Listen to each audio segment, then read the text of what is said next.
सर्व नेत्यांची भाषणं झाली, प्रश्नाबद्दल चर्चा झाली माझी.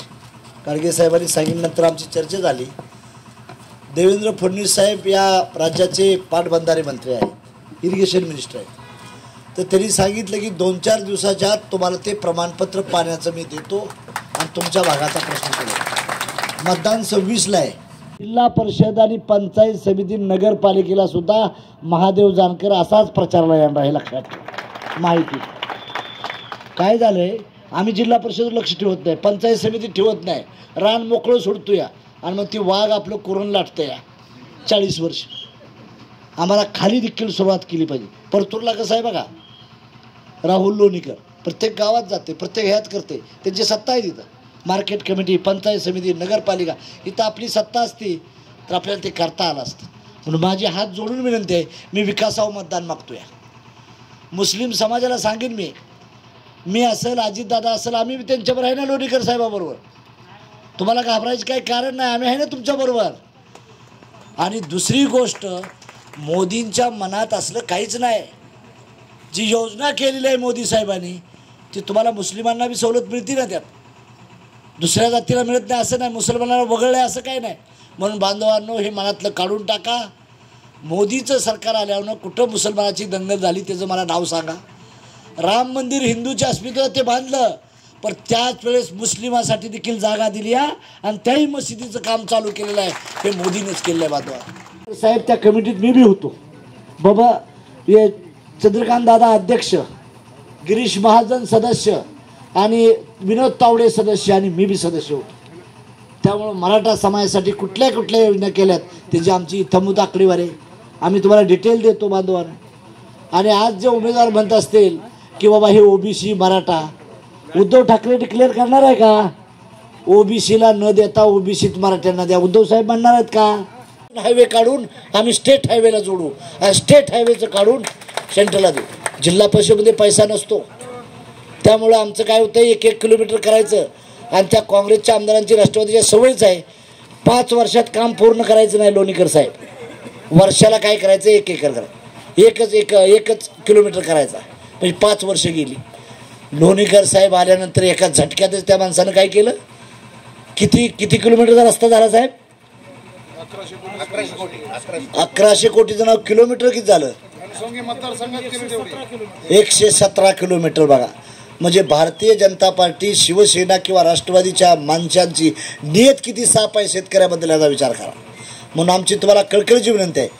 कृष्ण वॉटर ग्रीडचा प्रोजेक्ट आम्ही आणला आमच्या सरकारमध्ये साहेब, आणि अडवला कुणी?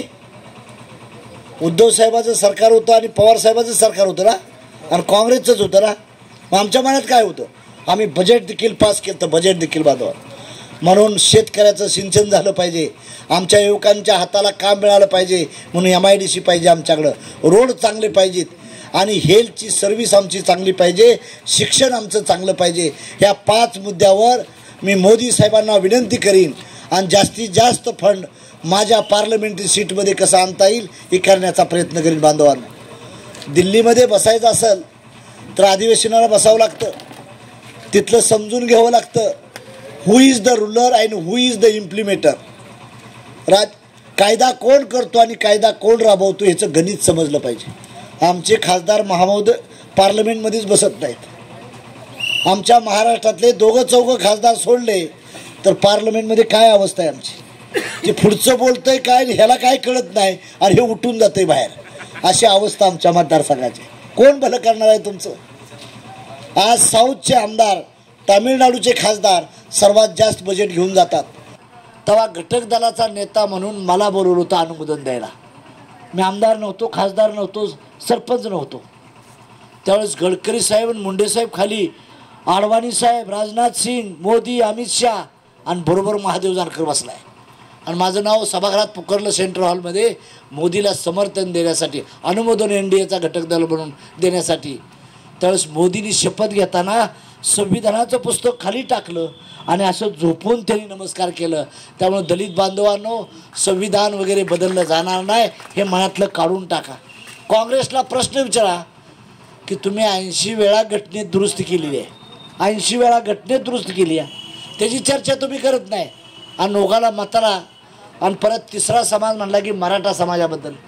बांधवांनो, मराठा समाजाला महायुतीच्या काळात जेवढ्या सवलती मिळाल्यात तेवढ्या जगातल्या कुठल्याच सरकारच्या काळात मिळाल्या नाहीत, हे लक्षात ठेवा. जुना होता, परंतु आता काल मला सांगितल्यानंतर मी सांगितलं माझ्या इलेक्शनच्या अगोदर, मतदान व्हायच्या अगोदर, देवेंद्र फडणवीस साहेब, माझ्या शेतकऱ्यांचा प्रश्न सुटला पाहिजे. आणि मी तुभा मंडळीला शब्द देतो की 2 ते 4 दिवसात ते आपल्याला पाणी उपलब्धीचं पत्र मिळेल आणि ते देण्याचा प्रयत्न करेल. दुसरीचं पाणी आम्ही वाळव्यावरून उचललं आणि सोलापूर, सांगली, सातारा, मान, आटपाडी तालुक्याला नेलं.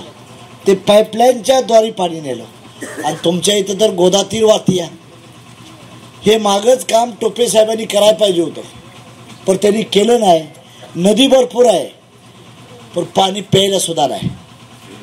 म्हणून मी तुम्हाला शब्द देतो, 26 तारखेच्या अगोदर ते पाणी उपलब्धीचं प्रमाणपत्र दिलं जाईल आणि तुमचा प्रश्न सोडला जाईल.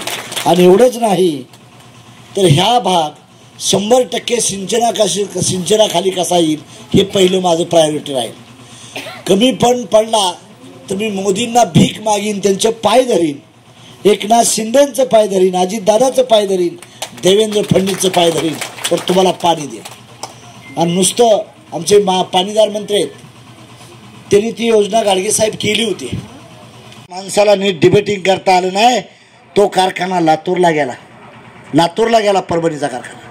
म्हणून माझी तुम्हाला विनंती आहे, लोणीकर साहेब, मी लके आहे, जालन्यापासून ते पाक नांदेडपर्यंत सर्वात जास्त माझ्या लोकसभा मतदारसंघातून रेल्वे गेलेली आहे, रेल्वे.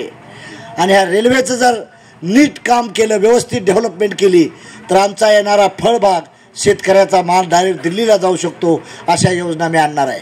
दुसरी गोष्ट, कोल्ड स्टोरेज चेन नावाची योजना आहे सेंट्रल गव्हर्नमेंटची. गाडगे साहेबाला माहीत असेल, सूर्य आर्दरला माहीत आहे. 5 कोटीचं ती एक कोल्ड स्टोरेजची योजना आहे. त्यात 90% सबसिडी आहे, 4 कोटी रुपये सबसिडी आहे. जर आपलं टोमॅटो झालं आणि मार्केट जर परतूरला पडलं तर तो माल आपल्या कोल्ड स्टोरेजमध्ये ठेवा. ज्यावेळेस मार्केट उठल त्यावेळेस आपल्याला तो माल विकता येईल. अशी योजना देखील मी माझ्या मतदारसंघात आणणार आहे आणि त्या युवकांना काम देणार आहे, शेतकऱ्यांना, बांधवांना. 5 कोटीपैकी 4 कोटी सबसिडी असेल, 90 लाखाचं महाराष्ट्र गव्हर्नमेंटची सबसिडी असेल आणि 10 लाखाचंच तुम्हाला लोन द्यावं लागेल. म्हणजे शेतकऱ्याचा पोरगा उद्योगपती होईल. शेतकऱ्याचा पोरगा उद्योगपती एका बाजूला झाला तर आमची प्रगती होईल. म्हणून इंडस्ट्रियलायझेशनच्या दृष्टीनं, औद्योगिक वसाहतीच्या दृष्टीनं हा माझा प्रयत्न असणार आहे. शिक्षणाच्या दृष्टीनं परभणीला इंजिनिअरिंग कॉलेज नाही, मेडिकल कॉलेज नाही, आम्हाला हात बघून बघावं लागतं. पहिली त्या शिक्षणाची सोय केली पाहिजे. येलदरी धरण आहे, जायकवाडी प्रोजेक्ट आहे आमचा. 5 नद्या आमच्या मतदारसंघातून वाहतात. त्याचं जर व्यवस्थित पुनर्योजन केलं आणि युटिलायझेशन केलं तर आमचा शेतकरी देखील संपन्न होऊ शकतो. अशा दिवसाच्या मी योजना आहे. बजेट तुम्हाला कमी पडून देणार नाही. मी एका पक्षाचा अध्यक्ष आहे. मोदी साहेबाला विनंती करीन, एकनाथ शिंदे साहेबांना विनंती करीन, देवेंद्र फडणवीस साहेबांना विनंती करीन आणि अजितदादाला देखील विनंती करीन.